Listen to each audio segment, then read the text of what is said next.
It's a local edition. I'm Brad Pomerantz. Glad you're with us again. Our guest is Ian Parkinson, a new sheriff in town. No, he's the San Luis Obispo County Sheriff, was elected in November 2010. Sir, it's been a great, I don't know, 14 months or so.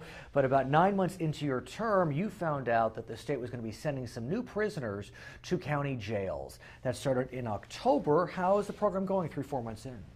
It's going pretty well. We're crowded, as most sheriffs are right now, but it's going along smooth. It's now, new. Part of the reason why the state is sending low-level offenders to county jails is they were overcrowded, and the U.S. Supreme Court said you need to decrease your prison size. What I'm wondering is, has the state just shifted the crowding problem to the counties, for example, San Luis Obispo? In a sense, yes. And I think there was really two components to 109. One is the overcrowding. The second is, and I think the governor felt strongly that we were capable of having a greater effect on the recidivism rate. Well, that's the goal. Correct. In the final analysis, California has one of the highest recidivism rates in the country, approaching or passing 70%.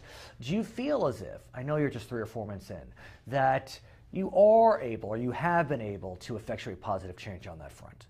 I do. I think that's going to be forthcoming. I think right now we are just getting our programs underway. We just went out to bid in San Luis County on our in-custody programs, which is really the mechanism designed to reduce that recidivism rate. In-custody programs means?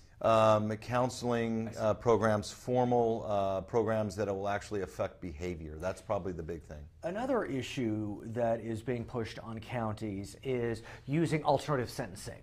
And San Luis has been really out front on this. And I know that you've been trying, and successfully trying, to increase at-home detention. Tell me about that program. How's that been going? It's been going well. We increased to almost doubled the size of what we had pre-109.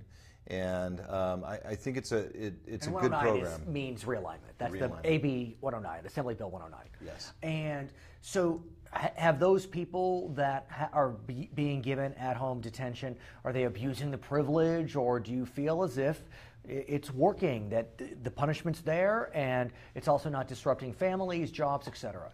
Yeah, I think it is. I mean, I think we gauge that success on the number of people we actually have to violate, and that's a really low percentage, 1% to 2%. So the majority of the ones that we have in home detention are complying. They're remaining employed, which is important. So since October, you have about 100, let's call them new prisoners that you would have gone to state jails, now are going to county jails. Is that getting you to the point where you are reaching capacity?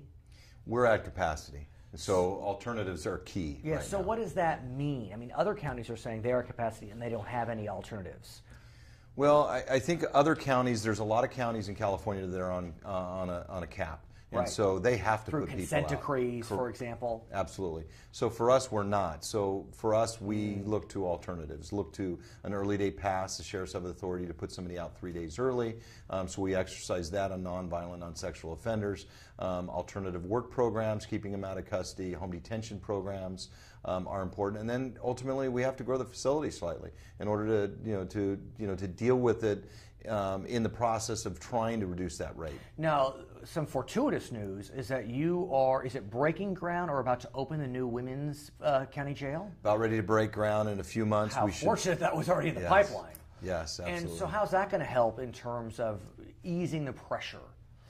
It'll help tremendously, because now what we're looking at is having 2 separate female facilities. When we get the new female jail built, we'll combine to 1, so it'll be actually a reduction and consolidation. And second, probably the more important component that I think of the female jail is a shared medical and counseling area that we really don't have now. So that will help hugely when you look at recidivism. Absolutely. Okay, he's Ian Parkinson. He's Sheriff of San Luis Obispo County. I'm Brad Pomerantz. Thanks for joining us. Back to HLN.